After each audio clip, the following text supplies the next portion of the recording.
Rochexpo.tv est toujours en direct. Merci de nous suivre sur internet, sur le live vidéo. Alors on va parler sport puisque c'est la journée du sport en ce mercredi. On accueille deux champions qui reviennent de Sochi. Enfin c'est déjà il y a un petit moment Sochi, mais j'imagine qu'on s'en souvient toute sa vie. On accueille Johan Bezami, vous êtes champion halfpipe. Bonjour. Bonjour. Et puis Benjamin Davier, vous êtes champion handisport. Vous revenez avec une médaille de bronze au relais 4 x 2,5 km. Bonjour. Bonjour. Alors à tous les deux, qui veut répondre? Comment est-ce qu'on revient de Sochi? Est-ce que le retour dans la ville à Vraie est compliqué ou est-ce que finalement on est content de rentrer chez soi? Vous êtes deux athlètes de la région de Grand Bornand et d'Évian, c'est ça? Ouais, exactement, on est de la région, on est de Haute-Savoie. Non, je pense pas que le retour soit très difficile, c'est juste qu'on le sait pertinemment avant de partir qu'on part à Disneyland pendant 15 jours. C'est ça, mais c'est vraiment ça parce qu'on se rend pas compte nous, mais c'est vraiment une bulle. Disneyland, c'est un bon exemple ou... Ouais, je pense que c'est un bon exemple parce qu'on est vraiment dans un cocon hyper protégé, hyper confiné entre guillemets et je pense qu'on peut parler de Disneyland. Ouais. Vous pareil, vous avez le même ressenti en revenant de Sochi? Ah oui, complètement. Non, c'est juste incroyable. C'est vraiment tout en grand et tout. Et là, quand on revient chez nous, on a l'impression de voir tout petit, quoi. Ouais. Et est-ce que c'est conforme à l'image de ce qu'on a pu voir à la télé? Enfin, nous, on a beaucoup vu aussi le fait que tout n'était pas terminé à Sochi, qu'il y avait plein de travaux, plein de choses, que ça donnait un sentiment un peu d'improvisation, notamment au début. Est-ce que c'est quelque chose que vous avez ressenti? Enfin, vous, les Jeux paralympiques, c'était un petit peu après, donc les travaux ont pu être terminés entre-temps. Mais comment vous avez vécu les choses de l'intérieur du village olympique? Pour ma part, j'étais allé un an avant pour la pré-olympique. Vous avez été repéré? Ouais, on avait eu une compétition pré-olympique, donc en février 2013. Là, c'était en chantier, c'était n'importe quoi. Il n'y avait pas de route encore, tout était en construction. On se demandait vraiment comment ça allait se passer pour l'Olympiade. Et au final, on est arrivé, l'organisation impeccable, toutes les infrastructures impeccables. Honnêtement, justement... un travail assez incroyable, effectué en un an et quelques. Ouais, c'est ça, ouais. C'est complètement hallucinant. Et non, honnêtement, rien à dire. Franchement, rien à dire. Nous, en tant qu'athlètes, on a très bien été reçus. Après, je crois que les journalistes, c'était un petit peu justement moins fini. Oui, ils ne sont pas passés en priorité. En plus, on sait que la Russie et les journalistes, c'est une longue histoire d'amour. Voilà, exactement, c'est ça. Mais non, en tout cas, non, pour nous, rien à dire, quoi. Est-ce que vous vous connaissiez avant entre les athlètes valides et puis les handisports? Est-ce que vous vous connaissez ou pas du tout? Non, on se connaît pas tous.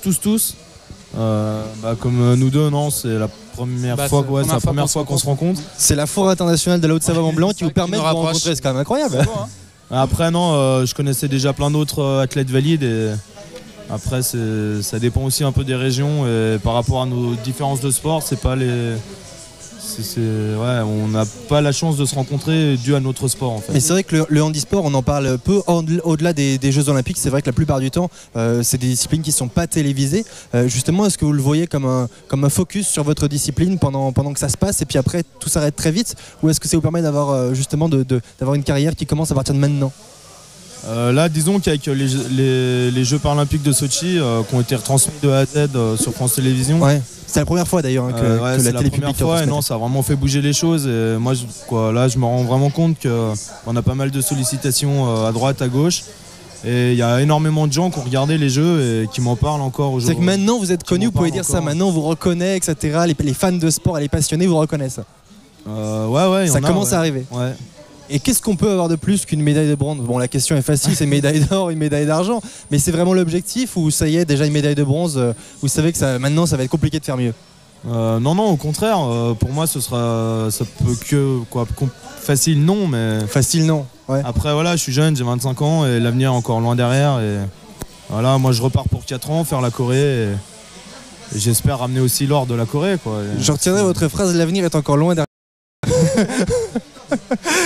Johan, vous, alors du coup, pas de médaille.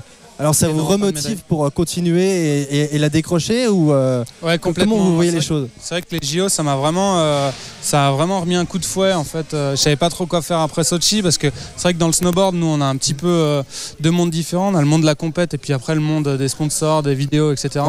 Donc je savais pas trop et là ça a vraiment remis un gros coup de motivation et de voir un petit peu les copains faire des médailles, de voir l'ambiance, de palper ça. Il n'y a pas que la vidéo, il n'y a pas que la prod entre guillemets, il y a aussi la compète quoi. Ouais, c'est exactement ça. Et bon, ce serait mentir de dire que de voir ses copains faire des médailles, ça donne pas envie quoi. C'est juste un truc de fou et ouais, j'espère que.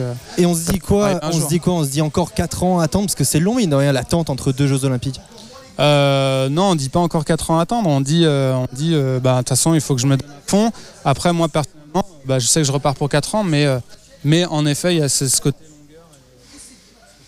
4 ans. Il peut se passer tellement de choses que d'une année à l'autre, il suffit d'une mauvaise... J'ai votre micro qui fonctionne mal. Est-ce que vous pouvez parler dans le micro de Benjamin? Parce qu'on en a un qui doit plus avoir de pilon. On va les changer entre temps. Ça marche. Et du coup, est-ce que vous aussi vous avez une discipline qui souffre d'un manque de notoriété par rapport au grand public ou est-ce que pas spécialement? Je pense que de toute façon, c'est toujours pareil quand on compare par rapport à des sports comme le foot qui est présent tous les jours à la télé. En comparaison avec le foot, aucun sport n'est populaire. Voilà, nous, même le snowboard par rapport au ski, c'est sûr que c'est beaucoup moins bien retransmis. Et puis là, ce côté JO, ça nous met pas au centre du monde, mais ça nous propulse un petit peu plus. On a vraiment plus, comme il dit, plus de sollicitations, plus de gens qui s'intéressent à une discipline. C'est un coup de projecteur formidable. N'est pas nouvelle, mais qui voilà. C'est un gros coup de projecteur. Ouais. Pour terminer, un mot sur la foire, puisque vous êtes présent aujourd'hui, est-ce que vous en avez retenu? Est-ce que vous avez acheté des choses ou pas encore? On n'a pas encore acheté la fameuse brosse. Notre voisin qui vend des brosses pour nettoyer ses radiateurs. mais en tout cas, non, c'est super sympa. Ça fait longtemps que ça existe et puis c'est bien qu'il y ait ce genre de foire dans la région, quoi. On est ravis de votre présence ici. Merci beaucoup. Les prochains rendez-vous, c'est quoi alors du coup, Benjamin? Là, la saison est finie, c'est les vacances ou pas? Non, moi jamais les vacances pour les sportifs de haut niveau. L'entraînement. Ouais. Donc là, ça va être grosse prépa physique jusqu'à décembre. Ouais. Après, décembre, ouverture Coupe du Monde. Janvier, pareil. Février, championnat du monde aux États-Unis pour moi. Et c'est quoi la préparation physique pendant l'été pour le ski nordique? C'est quoi? On fait quoi? Du ski à roulette? On fait quoi? On fait, ski roue, vélo et muscu. D'accord. Course à pied pour ceux qui peuvent, mais moi je peux pas, donc ça m'arrange aussi. Donc il y a des vacances, des vraies ou pas? Pendant l'été, non, pas de vraies vacances. Pas de vacances, et vous, Johan? Nous, c'est un peu avril, mais après. Nous, on a quand même des moments un petit peu plus calmes, et au niveau de notre prep physique, on arrive à s'arranger et à emmener notre matos. Même si on est un petit peu en vacances entre guillemets, on a quand même des petites coupures. Et là, le mois de mai, c'est le moment un petit peu calme où on récupère de la saison et puis on s'organise un peu pour la suite. Et vous, l'intersaison, c'est quoi? On fait quoi quand il n'y a plus de neige? L'intersaison, quand il n'y a plus de neige, là cet été, on va pas aller en hémisphère sud parce que ça fait 5 ans qu'on le fait et que c'est pas facile de ne pas voir le soleil de l'année. Mais sinon, c'est ça, c'est aller sur la neige juillet, août, septembre. Après, rattaquer novembre, l'automne, je veux dire. En Europe, sur les glaciers. Et puis après, toute la phase, justement, mai-juin, déjà récupérer un petit peu de la saison et puis surtout préparer en commençant la prep physique qui va aller jusqu'à octobre-novembre, jusqu'à ce qu'on rattaque la saison à temps plein. Ça s'arrête jamais finalement. C'est un peu sans fin. C'est un peu ça. C'est un peu ça. Moi, dans l'année, ça s'arrête pour la foire. Vous êtes en vacances aujourd'hui, profitez de la foire internationale d'Allo de Savon-Blanc. Merci beaucoup d'être passé sur le plateau de la Web TV. On était ravis de vous recevoir. Rochexpo.tv en direct et à suivre avec le plateau d'ODS qui va prendre notre place dans un tout petit instant. A tout de suite.